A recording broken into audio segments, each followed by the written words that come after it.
Champs, how are you all? Welcome to our online learning session. So, this is the second video of your chapter number 7, Fair Play. We have seen in the first part that there were two friends. First was Algu Chaudhary and second was Jumman Sheikh. So, they have a very good friendship. Every villager known to their friendship. They were so famous for their friendship, and we have seen one more character, the old aunt of Jumman Sheikh. She was living with Jumman Sheikh because she had given her property to Jumman Sheikh and family. In return, she had made an arrangement that Jumman Sheikh and his family will take care of that old aunt because she has given her property or money to Jumman Sheikh. In return, she says that I want you to take care out of me. And later we have seen that Jumman Sheikh and his family were okay. They were okay with the old aunt. She was living, she was eating, but after some time, Jumman and his wife was not happy with the old aunt, and old aunt knew that they are not happy. So she asked for money from Jumman Sheikh, or you can say allowance. Okay, and Jumman Sheikh had refused. Jumman Sheikh ने मना कर दिया था वो allowance देने से. So she decided to go to Panchayat, and there she talked to Jumman Sheikh's friend Algu Chaudhary. Algu Chaudhary had said, "No, I won't be able to go against my friend, but you can find some different way." And then old aunt left away. So here we have seen कि दोनों की friendship इतनी ज़्यादा थी, तो at the and जब old aunt help ले गई कि जुम्मन उनको अलाउंस नहीं दे रहा, कुछ पैसे नहीं दे रहा, क्योंकि सारा ओल्ड आंट ने जो पैसा था जुम्मन शेख को दे दिया था. जब जुम्मन शेख उनको वापस पैसे वो नहीं दे रहा था, अलाउंस मीन्स कुछ पैसा एंड मंथली, कि मंथ में कुछ पैसा दे ताकि वो अपना काम कर सके या खाना बना सके, एक अलग किचन बना सके. सो शी डिसाइडेड कि वो पंचायत जाएंगी, एंड उनकी हेल्प के लिए कोई भी नहीं आया था, तो वो अलगू चौधरी जो फ्रेंड था, बेस्ट फ्रेंड था जुम्मन शेख का, उसके पास गई. तो जुम्मन शेख ने बोला कि नहीं ओल्ड आंट, वर्ड अपन की यहाँ पे आपकी बुक में पेज 86 पे दिया हुआ है. ही सेड, नो चाची, I won't be able to go against my best friend.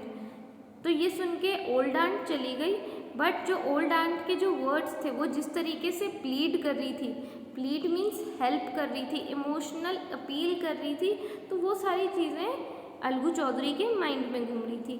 अब देखते हैं इन सेकेंड पार्ट कि अगर पंचायत होती है तो क्या रिजल्ट आता है और क्या अलाउंस मिलता है नहीं मिलता है. Okay, let's begin with the second part, page number 86. The panchayat was held the same evening under an old banyan tree. Jumman stood up and said, "The voice of the panch is the voice of God. Let my aunt nominate the head panch. I will abide by her decision." So now same day evening में पंचायत आती है. पंचायत, और अपन क्या कहते हैं villages में कि पंचायत बैठती है कहाँ पे, under the old banyan tree. And here Jumman stood up and said, Jumman खड़ा हुआ और बोला, the voice of the panch is the voice of God. कि मीन्स जो आवाज़ है, दिस मीन कि जो आवाज़ है पंच की वो वॉइस ऑफ गॉड है. मीन्स जो भी पंच बोलेंगे हम उसको ऐसा मानेंगे कि भगवान ने बोला है और हम उन बातों को मानेंगे. आगे वो कहता है, let my aunt nominate the head panch, I will abide by her decision.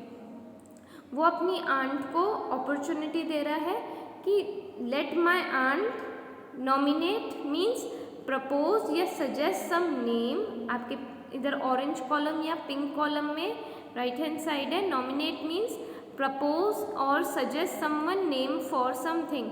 तो वो अपनी आंट को कह रहा है कि तुम जो हेड पंच है, जो यू कैन से जो बताएगा, वर्डिक्ट देगा, वर्डिक्ट मीन्स सारी केस को सुन के कौन सही बोल रहा है कौन नहीं बोल रहा है, जो भी उसका डिसीजन है वो हेड पंच लेता है। तो वो हेड पंच मेरी आंट प्रपोज करे या नाम बताए and I will abide by her decision. Abide means accept, whatever she choose I will accept. मैं कोई ऑब्जेक्शन नहीं लूँगा, उनको जो हेड चुनना है पंच का वो चुन सकते हैं। 6th paragraph, the panch knows neither friend nor enemy. What do you say Algu Chaudhary? The old lady announced. Now old lady is very you can say confident and she is saying that कि अगर पंच है ना ही वो किसी का फ्रेंड होता है ना ही किसी का एनिमी होता है, तो अलगू चौधरी तुम इसको एक्सेप्ट कर रहे हो? तो वो अलगू चौधरी से वो पूछ रही है। अलगू चौधरी कौन? उनका सेकंड फ्रेंड जो था, okay, the best friend of Jumman. यह उसने अलगू चौधरी को बोला और काइंड ऑफ अनाउंस किया, मीन्स उन्होंने अनाउंस कर दिया कि अलगू चौधरी हेड पंच होगा। और जब वो अनाउंस कर रही थी तो वो अलगू चौधरी को कह रही थी, क्वेश्चन मार्क है, मीन्स वो उसको कह रही है कि जो पंच है वो किसी के फ्रेंड नहीं होते, किसी के एनिमी नहीं होते। तो ये बात सही है या नहीं है, ये अलगू चौधरी से वो क्वेश्चन पूछ रही है। Next line from here, fine replied Jumman Sheikh hiding his joy over his unexpected piece of luck. Now Jumman Sheikh said fine, means Jumman Sheikh is okay कि हेड पंच अगर अलगू चौधरी है तो वो ठीक है। And now it is written Jumman is hiding his joy over his unexpected piece of luck. तो unexpected piece of luck means उसको luck क्या होगा, उसको ऐसा लग रहा है कि अलगू चौधरी मेरा फ्रेंड है तो ये मेरे ही हक में बोलेगा। तो वो अपना हाइडिंग हिज जॉय मीन्स वो छुपा रहा था, वो ऊपर से तो दिखा रहा था कि हाँ हाँ ओके कि अलगू चौधरी हमारा हेड पंच है, पर वो जॉय क्यों है, वो खुश क्यों है, क्योंकि उसको ऐसा लग रहा है कि जुम्मन जो है जो अलगू जो है वो उसकी साइड लेगा और ओल्ड आंट की साइड नहीं लेगा। नेक्स्ट लाइन, चाची you are aware of my friendship with Jumman said Algu. I know that replied aunt, but I also know you will not kill your conscience for the sake of friendship. God lives in the punch and his voice is the voice of God. And the old lady explained her case. Now in reply, जब उन्होंने अलगू चौधरी का नाम लिया तब तो जुम्मन ने कह दिया फाइन। अब अलगू चौधरी जब उन्होंने नेम सजेस्ट करा, अलगू चौधरी कह रहा है कि चाची आप जानते हो that Algu is my best friend. And in reply again aunt क्या कहती है, आई नो दैट, मुझे पता है, but I also know that, वो ये कह रही हैं कि पर मुझे ये भी पता है कि you will not kill your conscience, means you will not go against your moral values. Means she is telling to Algu Chaudhary कि जो मॉरल वैल्यूज़ है, मुझे पता है अलगू कि तुम्हारे लिए मॉरल वैल्यूज़ बहुत इम्पॉर्टेंट है, तुम उन मॉरल वैल्यूज़ के अगेंस्ट नहीं जाओगे just because of just sake of means खातिर, कि सिर्फ फ्रेंडशिप के खातिर तुम मॉरल वैल्यूज़ नहीं भूलोगे। आगे क्या कह रहे हैं, God lives in the heart of the panch. Again aunt जो जुम्मन ने जो कहा था कि जो वॉइस है पंच की वो गॉड जैसी होती है, तो यहाँ पे अगेन ओल्ड आंट बहुत अच्छी तरीके से अलगू को अपनी साइड कर रही हैं। वो ये कह रही हैं कि जो पंच होते हैं वो उनके हार्ट में कौन रहता है, भगवान रहते हैं। जो भी वो बोलते हैं तो ऐसा लगता है कि वो भगवान के वर्ड्स हैं, and all will accept those word of the panch. And at the end लिखा है and the old lady explained her case. जब वो कन्विंस कर रही थी, अलगू चौधरी को बता रही थी कि तुमको मैंने इसलिए नाम नॉमिनेट करा है क्योंकि तुम अपने मॉरल वैल्यूज़ को नहीं ख़राब होने दोगे, एंड मैं बचा हुआ जो अपना केस है, केस मीन्स जो उनकी प्रॉब्लम थी, कि कौन सी प्रॉब्लम थी, Can you guess? Yes. So the problem was that कि all the money and property was given to Jumman, and when that old aunt or old चाची asked for some money, Jumman had refused it. तो ये case old lady ने पंचों को और जो और भी लोग बैठे होते हैं उनको एक्सप्लेन करा. Next paragraph. Jumman said, Algu, you and I are old friends. Your aunt is dear to me as you. Now I am Panch. You and your aunt are equal before me. What have you to say in your defense? Now Jumman said to Algu, you are okay. Now अपन अगर ऐसा करें कि अब अलगू ने क्या करा, accept कर लिया. दिस मीन्स जो ओल्ड आंट है उन्होंने अलगू को कन्विंस कर लिया and Algu is now head panch. अब अलगू क्या कह रहा है जुम्मन को कि you are my old friend and your aunt is also close to me, but now I am panch means I have some duty. So you are equal before me means तुम दोनों अब मेरे सामने इक्वल हो. ये नहीं कि तुम मेरे क्लोज फ्रेंड हो, और ये इसलिए नहीं कि ये ओल्ड हैं कि मेरे को इन पे तरस आ रहा है. For me you and aunt are equal, बराबर हो तुम लोग. नाउ ही सेइंग कि अब जैसे आंट ने अपना केस सामने रखा, अब इस केस के अगेंस्ट में तुमको क्या कहना है अपने डिफेंस में. At the end here it is written defense. Defense means protection. Now that Algu is asking to Jumman, do you want to say anything in your protection? means जो old aunt है, old जो चाची हैं, उन्होंने क्या करा था, उनके ऊपर जैसे इल्ज़ाम लगाया था. अब तुमको अपने प्रोटेक्शन के लिए कुछ कहना है. Next paragraph. 3 years ago, Begum, it's not began. Okay. 3 years ago, began Jumman. My aunt has transferred her property to me. I promised to support her as long as she lived. I have done all I could. There have been a couple of quarrels between my wife and her, but I can't stop it. Now my aunt is claiming a monthly allowance from me. This is not possible. That's all I have to say. Now, in defense, now Jumman had begun means start करता है बोलना. वो कहता है 3 years ago mean 3 साल पहले my aunt has transferred means जितनी भी प्रॉपर्टी थी उन्होंने मेरे नाम कर दी थी. एंड इन रिटर्न मैंने प्रॉमिस करा था कि मैं उन ओल्ड आंट को सपोर्ट करूँगा. ओके. एंड बिटवीन जब वो कह रहा है कि ये सब सही चल रहा था, I have done all I could means जितना मुझसे हो सका मैंने सारा करा. But it has been couple of quarrels. Couple of quarrel means a verbal fight. Couple means कुछ 1 2 या 3 4. couple of कहते हैं मोस्टली जब कोई दो चीज़ को 2 बार या कुछ हुआ होता है तब अपन कहते हैं couple of days.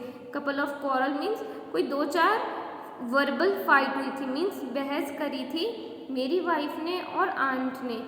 So in return now my aunt is very angry and she is asking me a monthly allowance. कि उन quarrels की वजह से she is claiming means demanding. claiming means now she is demanding money from me and it is not possible.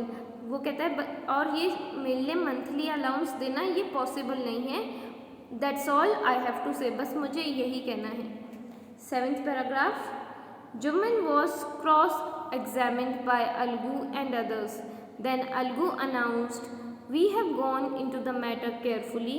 In our opinion, Jumman must pay his aunt a monthly allowance or else the property goes back to her.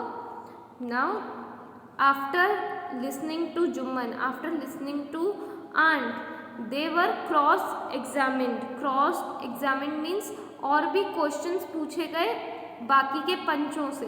Means panchayat means वहाँ पे 5 लोग होते हैं तभी इनका नाम पंचायत दिया जाता है. एक होता है हेड पंच, बाकी 4 होते हैं panch. Head panch and 4 rest of 4 are panch. तो उन सब ने क्या क्वेश्चन करा एंड एट द एंड जब उन्होंने सारा मैटर देखा। Here it is written, we have gone into the matter carefully. Gone into means हमने उसके सारी चीज़ों के अंदर तक सारी बातों को जाना पहचाना एंड अंदर तक इनकी बातों तक गए हम। एंड हमारी ओपिनियन ये है कि Jumman must pay monthly allowance to old aunt, और अगर वो ऐसा नहीं करता all the properties will go back to her. Means अगर वो उनकी बात नहीं मानेगा, मंथली अलाउंस नहीं देगा, तो जितनी भी प्रॉपर्टी आंट ने उसके नाम की थी वो वापस वो आंट के नाम हो जाएगी एंड देन जुम्मन के नाम पे कोई भी प्रॉपर्टी नहीं रहेगी। 8th paragraph, now the two friends were seldom seen together. The bond of the friendship between them was broken. In fact, Juman was Algu's enemy and wanted his revenge. Seldom means rarely, revenge means badla. Here, seldom means rarely, revenge means Hindi में you can say badla. So he wants a payback. Payback means अगर उसके साथ कुछ बुरा हुआ है तो वो चाह रहा है कि अलगू के साथ भी बुरा हो। एंड जब ये ओपिनियन या जो ये वर्डिक्ट थी, जब अलगू ने और पंचो ने ये दी, तो अब ये जो टू फ्रेंड्स इतने बेस्ट फ्रेंड्स थे, अब वो क्या हो गए, वो एनिमी बन गए। एंड जो उनका बॉन्ड था फ्रेंडशिप का, जो रिलेशनशिप था वो टूट गया था। एंड इन रिजल्ट जुम्मन क्या था, उससे वो रिवेंज चाहता था from Algu. 9th paragraph, days passed and as ill luck would have it, Algu Chaudhary found himself in tight spot. One of his fine pair of bullocks died and he sold the other to Samchu Sahu, a cart driver of the village. Now as the days passed and it was ill luck. Ill luck means bad luck. Bad luck क्या हुआ, अलगू चौधरी के साथ हुआ and he was in tight spot. एक इतना bad luck हुआ कि and even इतनी डिफ़िकल्ट सिचुएशन आई कि जो उनके एक बहुत ही अच्छा बुलॉक्स का जो पेयर था, पेयर्स मीन माइट भी उसके पास 2 बुलॉक्स थे, एक मर गया और जो एक था वो उसने समझू साहू, एक कार ड्राइवर था विलेज का, उसने उसको वो दे दिया। The understanding was that the Sahu would pay the price of the bullock in month's time. It so happened that the bullock died within a month. Now here we see that when he gave his bullock to Samju Sahu, तो उनके बीच में क्या arrangement हुई थी, अलगू चौधरी और समझू साहू के बीच में ये अरेंजमेंट हुई थी कि वो जो बुलॉक का जो पैसा है वो विदिन 1 मंथ में अलगू को वो वापस कर देगा। बट ये हुआ नहीं। क्यों नहीं हुआ? बिकॉज जो बुलॉक उसने अलगू ने समझू साहू को जो दी थी वो विदिन अ मंथ मीन्स 1 महीने के अंदर अंदर ही मर गई। So now we have seen the second situation, second arrangement. First arrangement क्या थी कि दैट ओल्ड लेडी ने या ओल्ड चाची ने, ओल्ड आंट ने जुम्मन से अरेंजमेंट की थी कि अगर ये ऐसा होता है आप पैसे मुझे ऐसे ऐसे दोगे। Now second situation is that कि अब अलगू चौधरी ने एक बुलॉक दी है, उसके बदले में उसने समझू साहू से एक प्राइस मांगी थी, तो वो हो नहीं पाई क्योंकि विदिन अ मंथ एक बुलॉक मर गई। So we end this video here. In the next video we will see about this arrangement कि अब ये मनी कैसे मिलेगी या इस अरेंजमेंट का क्या आगे रिजल्ट होगा। So thank you so much for listening. Do listen all the videos. Keep learning. Stay safe. Thank you.